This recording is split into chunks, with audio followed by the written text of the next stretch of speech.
Hola, queridos oyentes. En el día de hoy abordaremos un tema fundamental para el álgebra abstracta, llamado grupos y anillos, donde se explorarán las estructuras algebraicas que permiten entender y clasificar diferentes sistemas numéricos y operaciones. Este trabajo está elaborado por Dariana Contreras, Kairelis Otañez y su servidora Stacy Mosquea. Nos proponemos a abordar de manera sistemática los conceptos centrales que rigen estas estructuras. Como podemos ver aquí en nuestro índice, comenzaremos con una introducción a los grupos utilizando las leyes de composición interna, la notación utilizada y la construcción de tablas para grupos finitos. Asimismo, se explorarán grupos cíclicos y de permutaciones, así como la importancia de los subgrupos en el contexto de la teoría de grupos. Posteriormente nos adentraremos en el estudio de lo que son los subgrupos normales e isomorfismos, donde discutiremos los operadores externos y las clases laterales, así como la relación entre el homomorfismo e isomorfismo. Y finalmente abordaremos el concepto de anillo, sus anillos y morfismos, incluyendo un análisis del anillo de polinomio y sus propiedades. Este trabajo busca no solo presentar definiciones y teoremas fundamentales, sino también ilustrar la interconexión entre estos conceptos a través de ejemplos concretos que faciliten una comprensión más profunda del tema.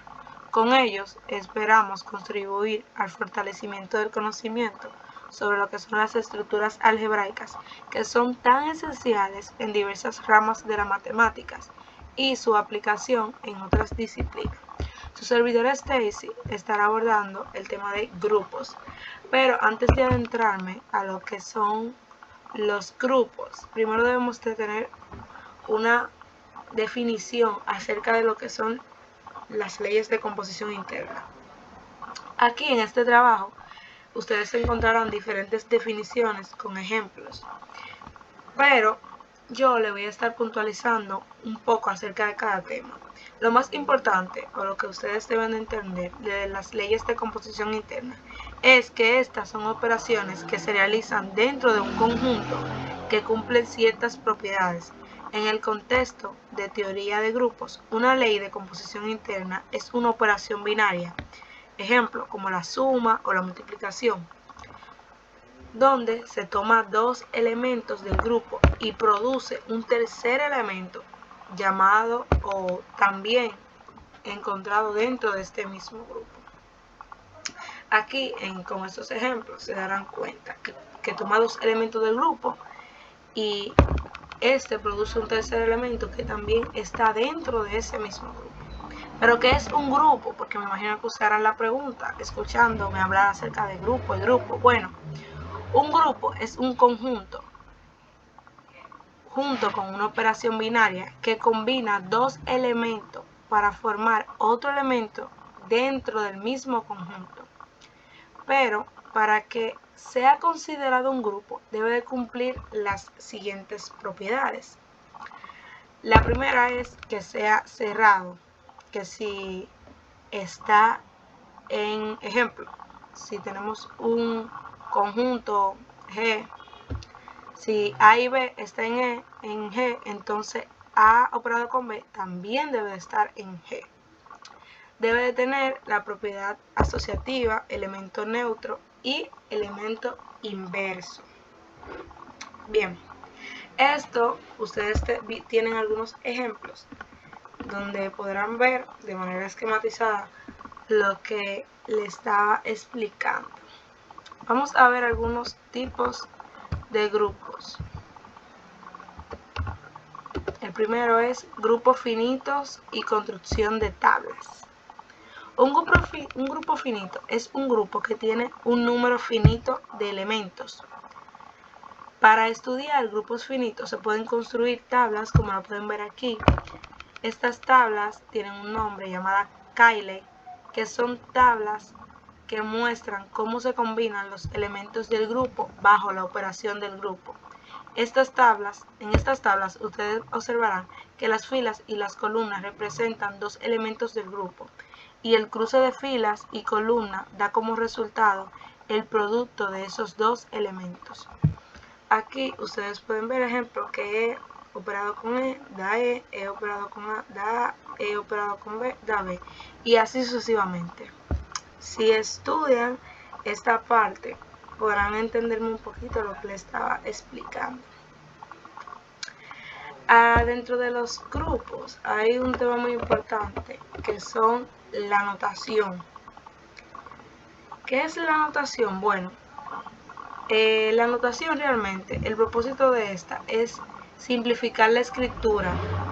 Los algebritas, o sea, las personas que utilizan el álgebra, generalmente usan los conocidos símbolos de adición y multiplicación para designar la ley de composición interna definida en un grupo.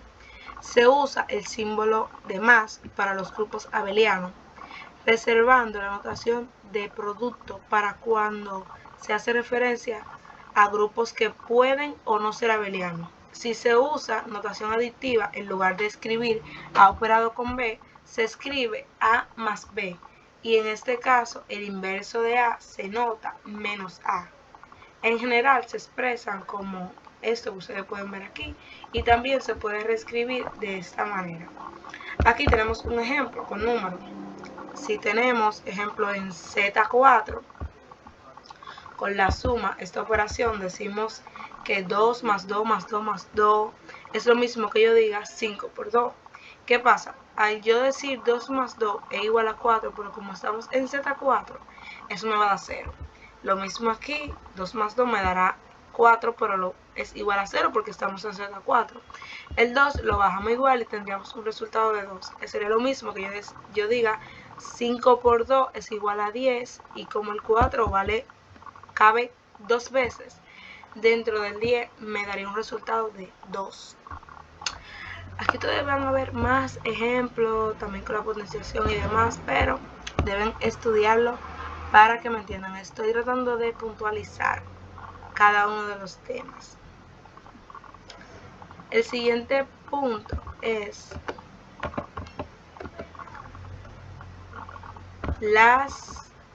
el grupo de permutaciones.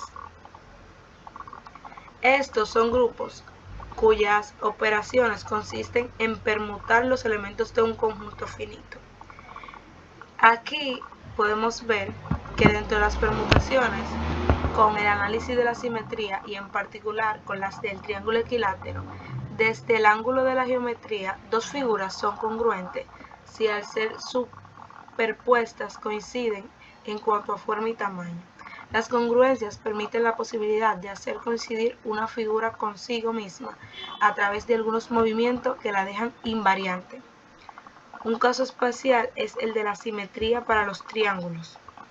Aquí tenemos otras definiciones, y un ejemplo de esta es que supongamos que en un triángulo equilátero de vértices 1, 2 y 3, o sea, estos tres vértices, se pueden establecer 6 biyecciones o simetrías, digámoslo así, donde ustedes pueden ver que aquí podemos hacer 6 combinaciones con estos tres vértices, y las 6 combinaciones son diferentes. Esto es posible porque los ángulos interiores miden todos 60 grados. Estas son las permutaciones, como combinaciones, todas las combinaciones posibles que podemos hacer. Aquí tenemos varios ejemplos de lo que les estaba explicando. Y otro tema muy importante es los subgrupos. Ya más arriba les estaba explicando lo que era un grupo, pero un subgrupo es un conjunto de un grupo que también forma un grupo bajo la misma operación definida en el grupo.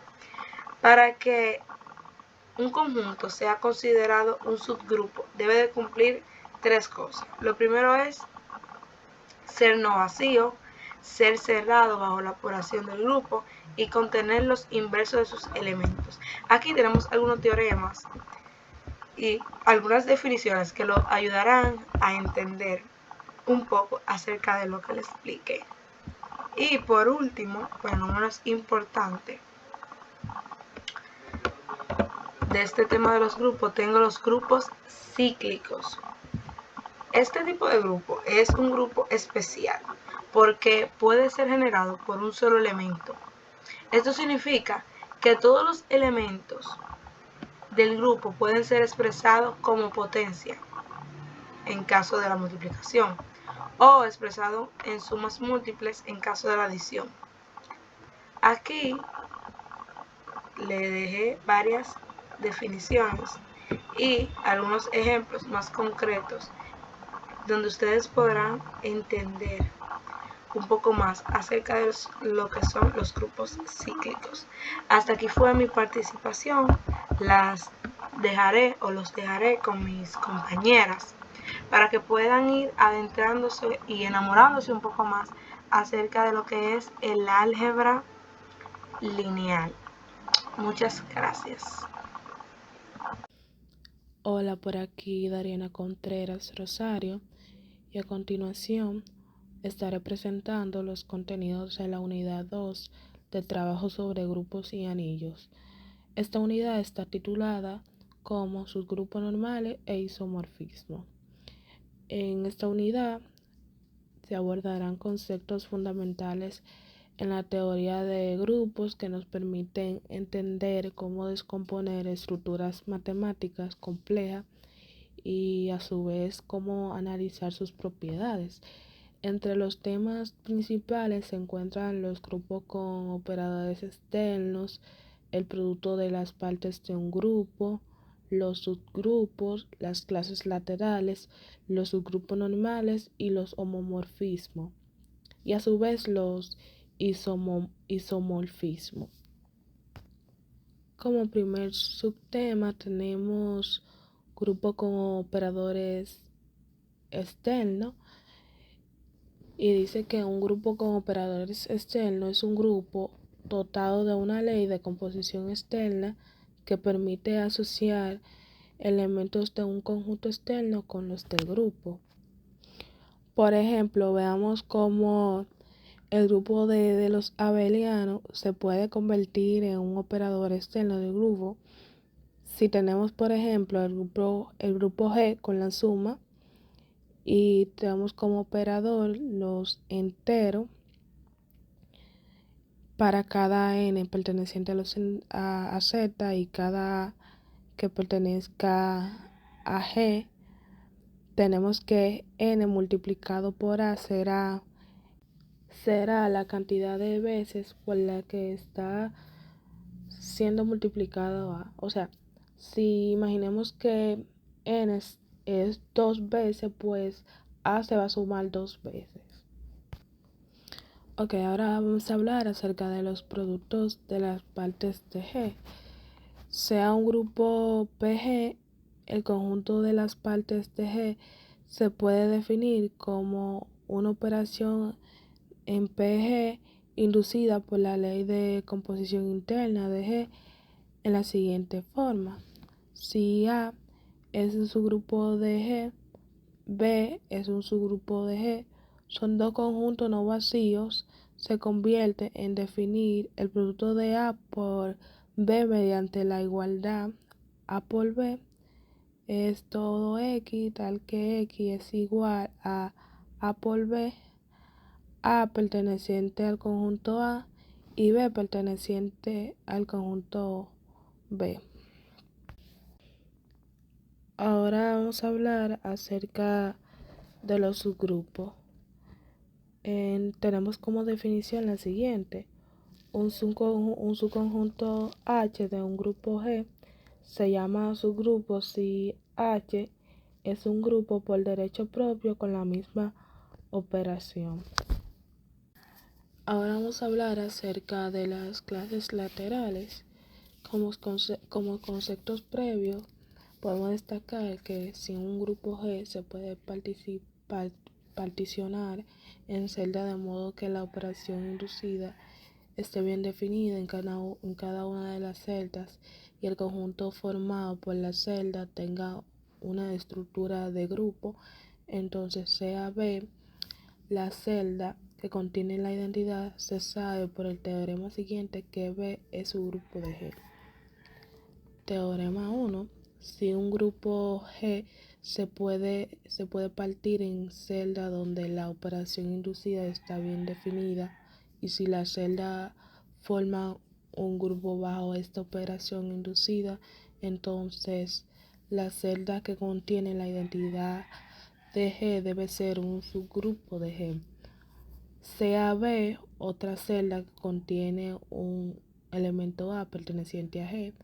Si escogemos un representante A que pertenece a B y todos los elementos de B mostrados en esta ecuación que estamos viendo, el conjunto AB tal que A por X perteneciente a B debe estar contenido en B sub A.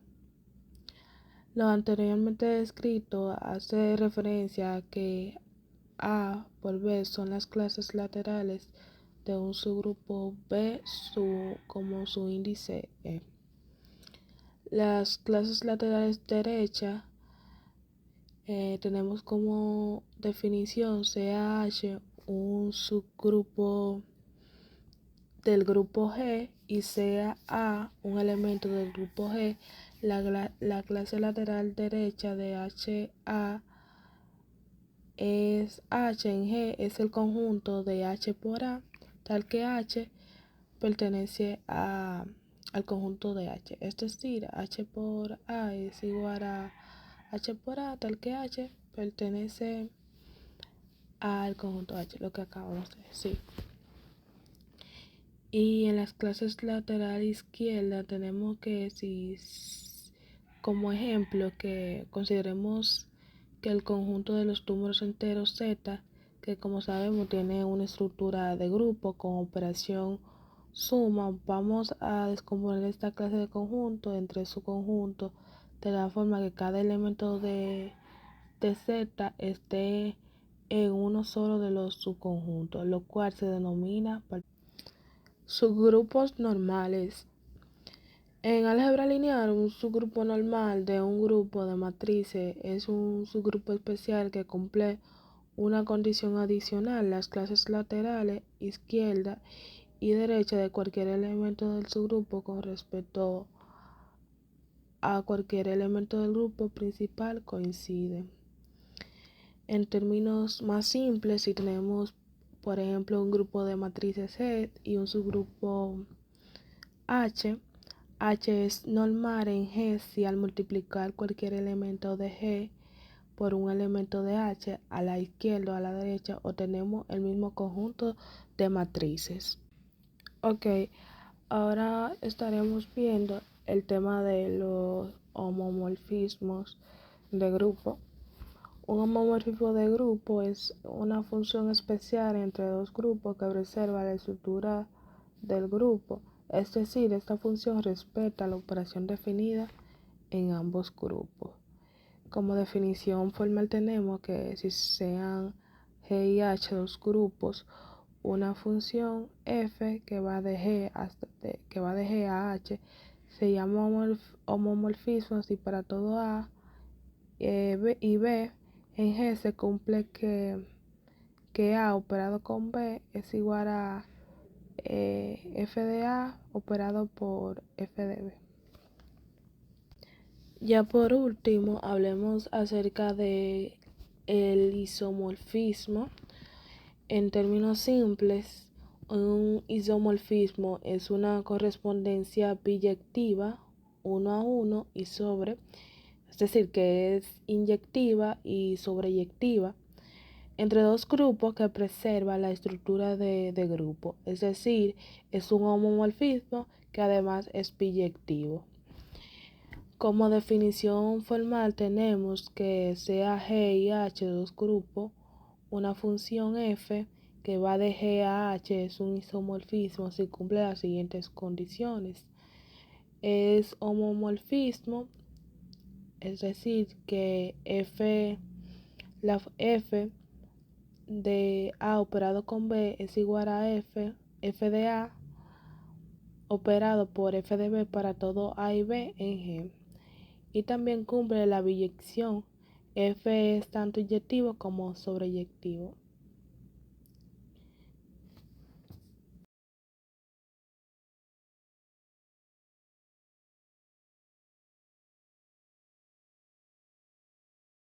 Bien, ahora continuaremos con la sesión de anillos, donde estaremos viendo anillos, subanillos, morfismos de anillos,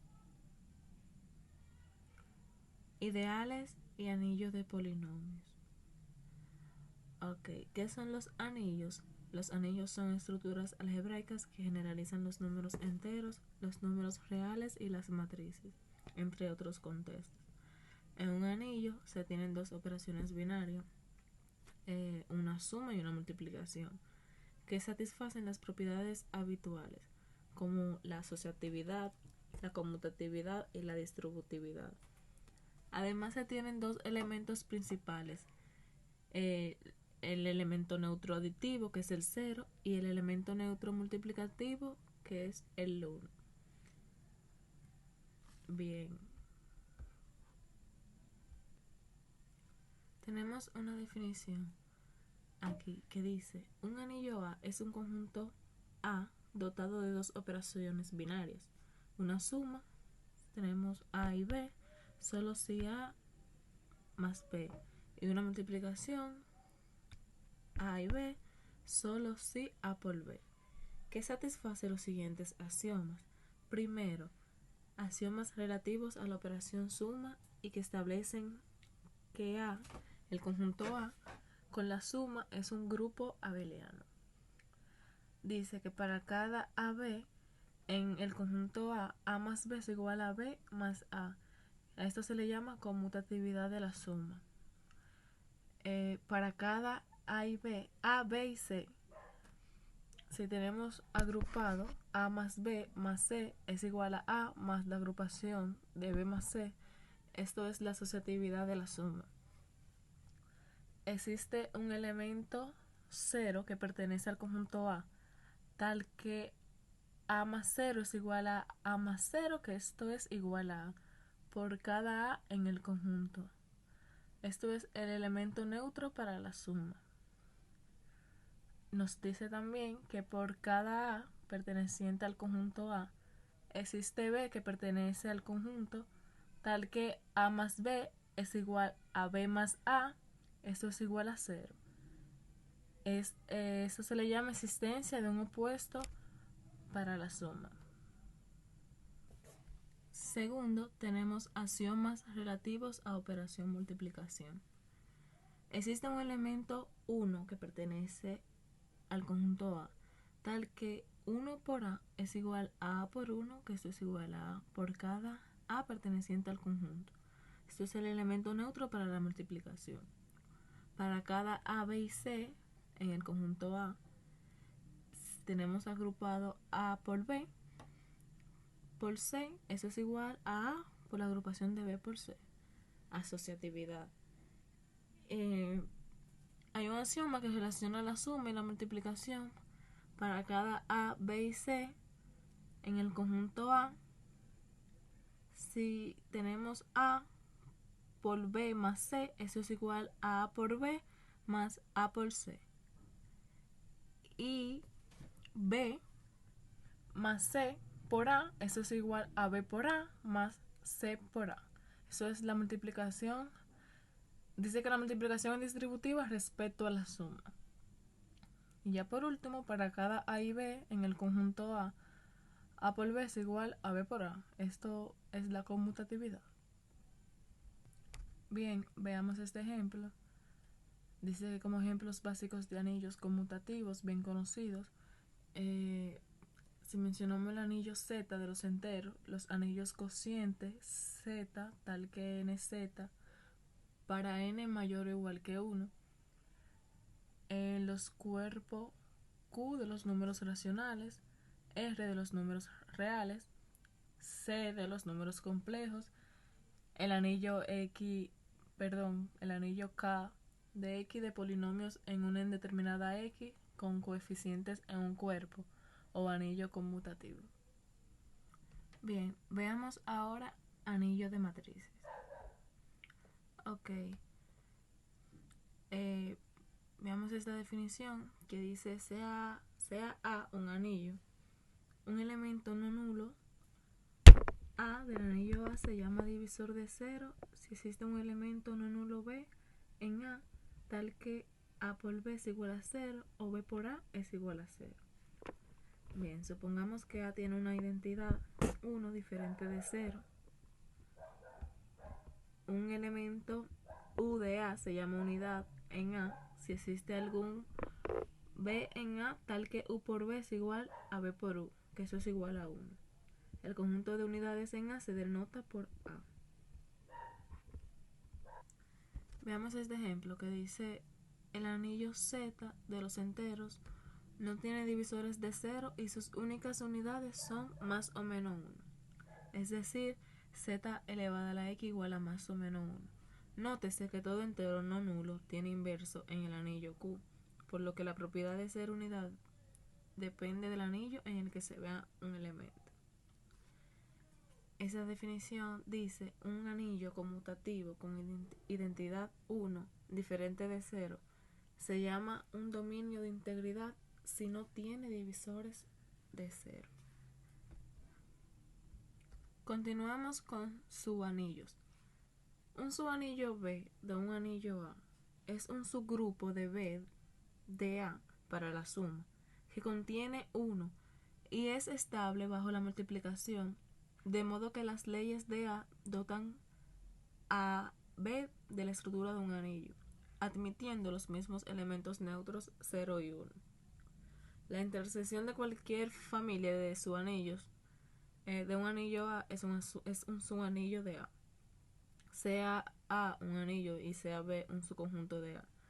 La intersección de todos los subanillos de A que contienen B es un subanillo de A. Se llama el subanillo de A generado por B. Supongamos que cualquier dos elementos de B conmutan, entonces este subanillo es conmutativo. Veamos este ejemplo. Dice, Z es un subanillo de Q y Q es un subanillo de R. La propiedad es un subanillo de es claramente transitiva. Y este ejemplo dice 2Z es un subanillo de Z. Al igual que NZ para cualquier entero n, el anillo Z, tal que NZ no es un subanillo ni un subgrupo de Z para ningún n mayor que 2. Bien, morfismos de anillos. Sea A y B dos anillos. Un morfismo de anillos. Esto es una función que satisface las siguientes propiedades. Primero, se tiene función de 0 igual a 0 y función de 1 igual a 1. Segundo, para cualquier A y B, en A se tiene función de A más B igual a función de A más función de B y función de A por B igual a función de A por función de B. Ideales. En el caso de un homomorfismo de grupos, vimos que las fibras del homomorfismo tienen la estructura de un grupo naturalmente isomorfo a la imagen de esto, lo que llevó a la noción de un grupo cociente por un subgrupo normal. Un resultado análogo es cierto para un homomorfismo de anillos. Veamos esta definición. Sean I y J ideales de A. Definimos la suma de I y J como I más J igual a X más Y, tal que X pertenece a I y Y pertenece a J.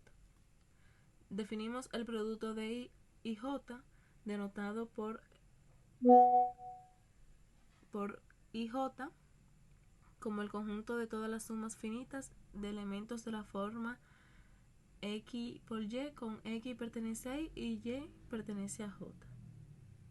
Para cualquier n mayor que 1, definimos la enésima potencia de I denotada por I elevada a la n como el conjunto que consiste en todas las sumas finitas de elementos de la forma A su 1, A su 2, A su n, con A su i que pertenece a i para todo i. Equivalentemente,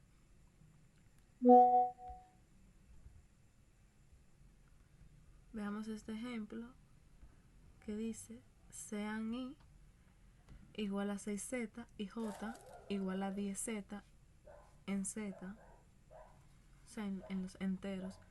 Entonces, i más j consiste en todos los enteros de la forma 6x más 10y con x, y que pertenecen a los enteros, dado que cada uno de esos enteros es divisible por 2. El ideal i más j está contenido en 2z, en 2 enteros. Por otro lado, 2 es igual a 6 por 2 más 10 por menos 1 por 1. Muestra que el ideal i más j contiene al ideal 2z, de modo que consiste en todas las sumas finitas de elementos de la forma 6x por 10y con x y pertenecen a los enteros, lo cual claramente da como resultado al ideal 60z. Ya para finalizar, tenemos anillo de polinomio. El anillo de polinomio a de x en la indeterminada x con coeficientes en a. Esto es el conjunto de todas las sumas formales. O sea, a su n por x elevado a la n más a su n menos 1 por x elevado a la n menos 1 más hasta llegar a su 1 por x más a su 0. Con n mayor que 0 y cada a su i perteneciente a a, si a su n es diferente de 0, entonces el polinomio es de grado n a su n por x elevado a la n. Ese es el término principal y a su n es el coeficiente principal, donde el coeficiente principal del polinomio 0 se define como 0. Bien, aquí hemos finalizado. Como se ha podido observar, en este trabajo se han desarrollado de manera sistemática los conceptos fundamentales de grupos, subgrupos normales, isomorfismos y anillos, poniendo énfasis en su estructura y propiedades. Además, se analizaron las leyes de composición interna, los homomorfismos y las características del anillo, consolidando así una comprensión integral de esas estructuras algebraicas. Esperamos que este contenido sea de gran utilidad y aporte valor al estudio de estos temas.